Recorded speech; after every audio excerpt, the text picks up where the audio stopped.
Kalau anak bu ke orang tua, kalau kata guru saya, anak ke orang tua sekalipun nggak dia niatin khusus buat orang tua saya, sekalipun nggak disebut, pahalanya terus dialirkan oleh Allah kepada orang tua kita yang sudah meninggal dunia. Apalagi kalau diniatkan secara khusus. Makanya bu, kenapa kita penting banget punya anak yang ngerti agama, supaya ketika kita meninggal dunia, Fatihah nggak lepas dari lisannya.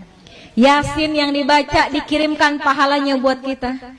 Orang yang dikirimin hadiah, ya, Fatihah aja, bahkan sekedar doa dari orang yang masih hidup kepada orang yang sudah meninggal dunia, di dalam kubur hatinya girang luar biasa, bahagia luar biasa, sampai penghuni kubur samping-sampingnya pada ngeliatin bu.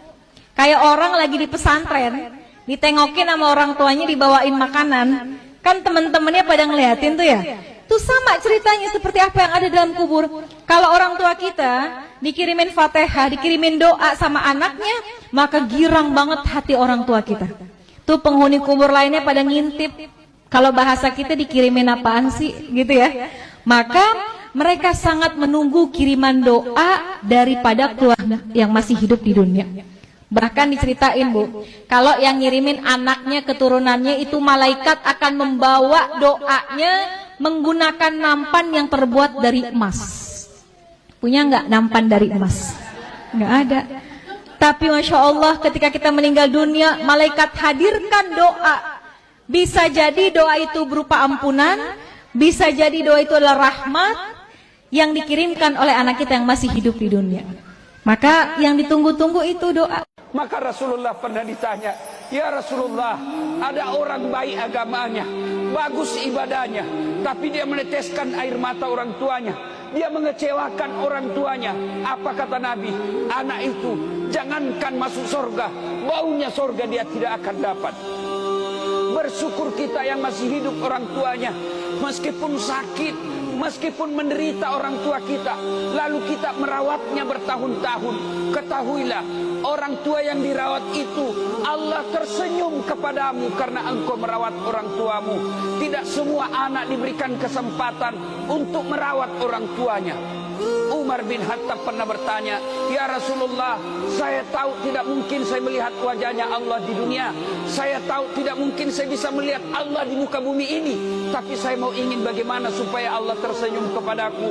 Maka Nabi menjawab, buatlah ibu bapakmu tersenyum, maka Allah pasti tersenyum kepadamu. Saudaraku, pulang lebaran ini, buat ibu bapakmu tersenyum, kasih yang hadiah yang terbaik, hibur dia, buatlah kalian dia bertemu kepadamu, maka Allah pasti tersenyum kepadamu. Seorang ibu membangunkan anaknya sholat subuh, atau seorang ayah, nak bangun. Iya. As-salatu khairu minan naum. Bangun. Iya. Tiba-tiba tidur lagi. Ayahnya dan ibunya sudah sibuk. Hari itu rupanya jadwal ujian kuliahnya, dan ternyata dia telat masuk ujian dan ujian sudah selesai. Berkata dialah kepada ibunya atau bapaknya, kenapa tidak bangunkan aku? Kenapa bapak ibu tidak bangunin aku? Sekarang aku telat ujian. Kata ibu yang bijaksana, nak, percuma kamu ikut ujian dunia ini, karena ujian akhiratmu sudah gagal. Ujian akhiratmu adalah salat. Ini gagal, nggak ada gunanya semua. Hasil ujian duniamu, nak. Ini orang tua bijaksana. Ingat, setiap anak laki-laki, baik dia sebelum menikah, apalagi dia setelah menikah, jangan sampai melepaskan tanggung jawabnya kepada seorang ibu. Betul apa betul? Iya apa iya? Apa yang harus kami lakukan sebagai seorang suami, sebagai anak laki-laki? Setidaknya ada 3 Ada apa? 3 yang harus kita lakukan. Yang pertama adalah muliakan ibu kita. Bagaimana caranya? Santunlah ketika berkata. Pilihlah kata-kata yang tidak menyakiti hati ibumu. Karena mohon maaf, satu kata yang menggores hati ibumu, maka akan mengundang keburukan dalam hidupmu. Bukan hanya berkata-kata, tapi muliakan ibumu dengan kelakuanmu. Kalau berjalan, kalau lewat ibumu, pastikan lakukan. Jaga adabmu, karena seorang ibu adalah seorang yang sangat mulia dalam kehidupan. Yang kedua, cukupkan yang menjadi kebutuhan daripada ibu kita. Baru yang ketiga nanti, bahagiakan.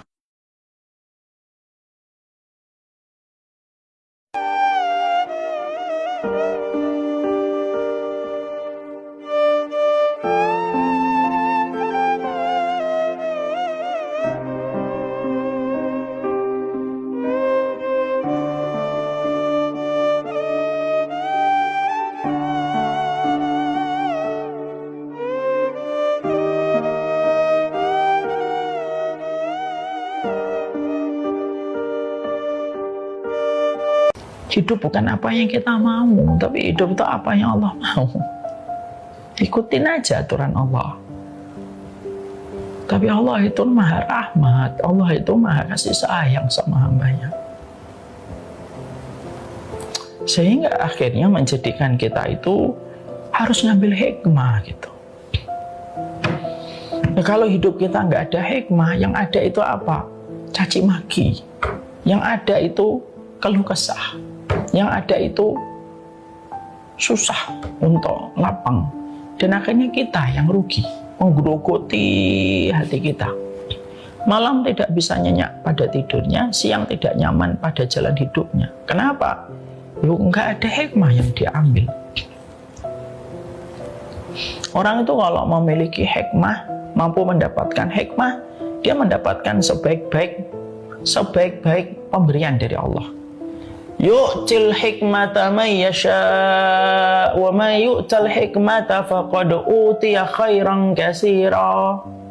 Allah itu ngasih hikmah kepada setiap hamba yang Allah kehendaki. Wa man yu'tal hikmata faqad utiya khairan katsira. Dan siapapun yang telah diberikan hikmah, dia telah mendapatkan banyak sekali kebaikan dari Allah.